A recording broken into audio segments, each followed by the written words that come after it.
Hello, my name is Denkova and today I'm going to present you about present simple and present continuous or present tense.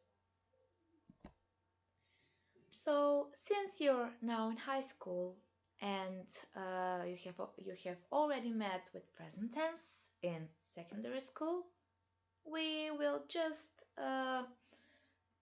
repeat something and add something new in order to improve ourselves in English and in presenting this tense. So present tense, or in Macedonian segašno vreme, is a process which happens in the moment of speaking. So, or an action which happens right now. In the picture we have present tense, so you can see an action that is happening right now. We have past, which is minuto vreme, and future, which is idno vreme, an action that is going to happen, but we are focusing just on present tense. So, as for past and future and for present tense, we have three types. We have present simple, present continuous, and present perfect, along with perfect continuous, present perfect continuous. But we are just focusing on present simple and present continuous. Those are still not our concern. So, present simple tense or segašno prosto vreme is a tense construction which is used when we want to express some facts or general truths, when we want to express some routines or habits which we are doing in our everyday life, and they are also often expressed with adverbs of frequency, which we will mention them later. Then, when we want to express some permanent states which are not changed, and when we want to say something about timetable events from the future. So, pretty important is how we change the verb in order to have grammatically correct present simple tense. So, we have the verb play in infinitive form, play, which means igra in Macedonian, and we have in singular, I play, you play, he, she, it plays in third person singular. We notice that in first and second person singular we don't have a change in the verb, but in the third person singular we have a suffix s, which is added to the verb play, in which we have he plays. And then we see in plural we don't have anything for changing in the verb, so we have we play, you play, they play. So you see it's pretty easy to remember. So in present simple tense we only have change in third person singular, in which we add suffix s to the verb. So here we have some examples. So the capital letters in front of the sentences are to show us what kind of sentence and what kind of content this sentence is giving to us. A is for affirmative, N is for negative, and Q is for question. So the first two sentences are general facts and truths. For example, London is a large city. Of course, we know that London is a large city, is larger than Stip or Skopje. Then we have ice doesn't freeze. That's quite logical because if it's ice, it can't freeze anymore. Then we have we catch the bus every morning. That is a routine or a habit that we are having in our everyday life every morning. Then we have school finishes on 10th June.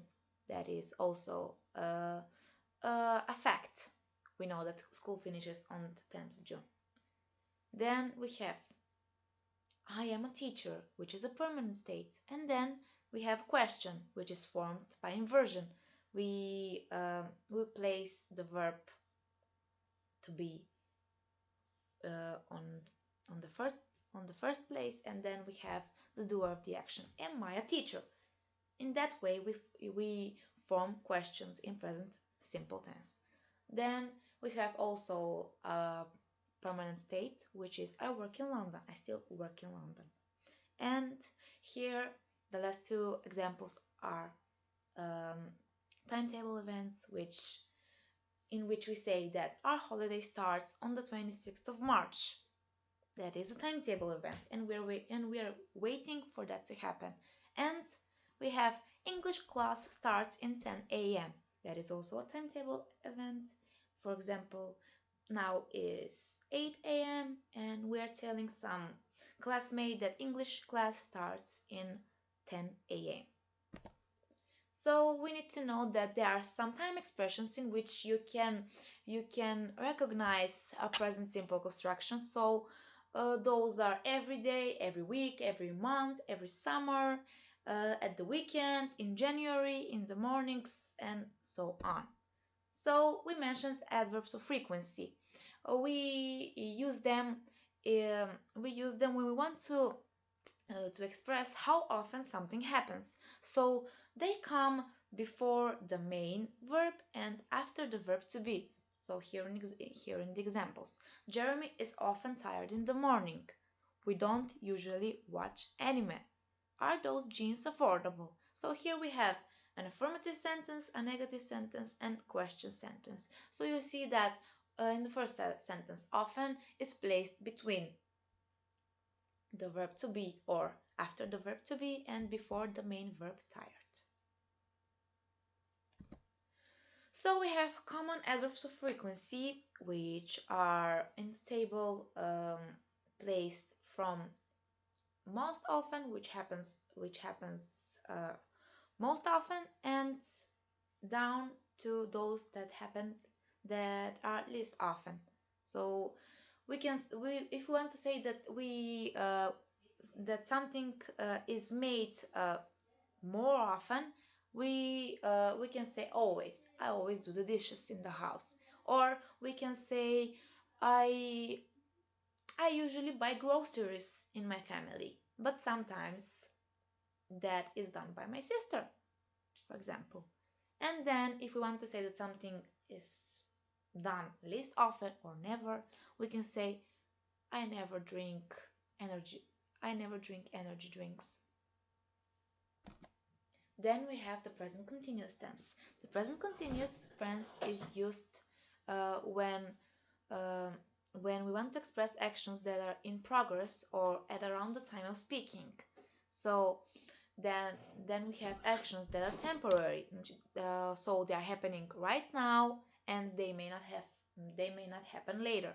Then in situations that are changing or developing in the present, so something is happening now, started from previously, and they are developing now, or an annoying habit. So we need to make difference. We express habits with present simple, but when we want to emphasize that something is annoying, that someone has an annoying habit, we present it with present continuous, and we use it for plans and arrangements in the future. So here we have the grammatical construction for present continuous tense. So we have the verb to be plus ing suffix to the verb. So here again we have the verb play, and we can see in the table in singular and plural we have I am playing, you are playing, he, she, it is playing. Then in plural we are playing, you are playing, they are playing. So we see that in fact here the verb to be is changed in tense based by person and number, while play remains the same, but we are adding just the suffix ing. So, and because of that, we have I am playing. In first person singular and in first person plural, we have we are playing. Here are some examples from present continuous tense. So, we are watching a DVD about elephants. So, here we have are watching. That is the present continuous tense. So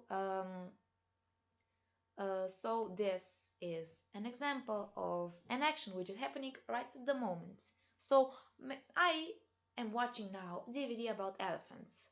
So now, not not 5 minutes before or 5 minutes after. Now, then we have the same sentence but in negative connotation. We are not watching a DVD about elephant. So it's saying we add not in order to make a negative form of a verb, and in order to transform the sentence in a negative sentence. So here we have uh, a question sentence.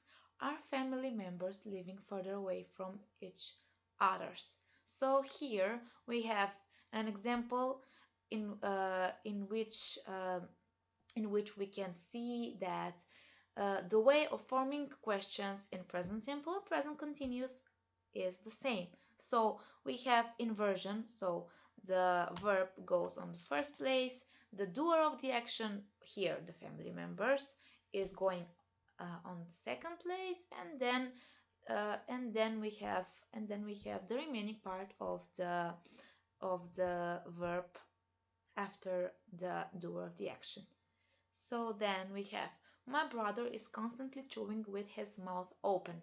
So that is the annoying habit that we want to express. So if we say my brother constantly chews with his mouth open. That is also grammatically correct. But if we want to really express that annoyance, we should use present continuous. In order to express that and to be more uh,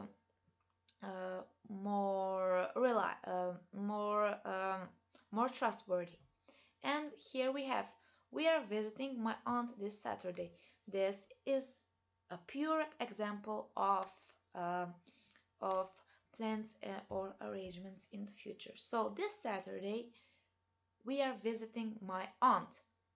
So you see we have the construction of to be plus ing.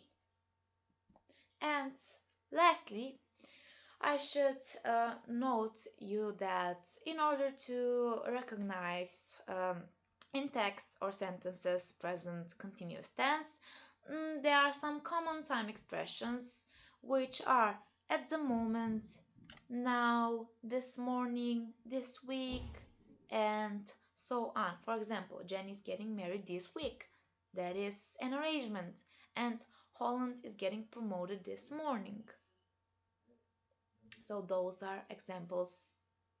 Those are some common time expressions in which you can recognize and you can use them also. That is clearly.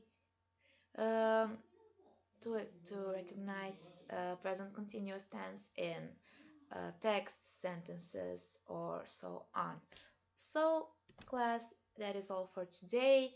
Thank you for listening. I hope that you have learned something. Um,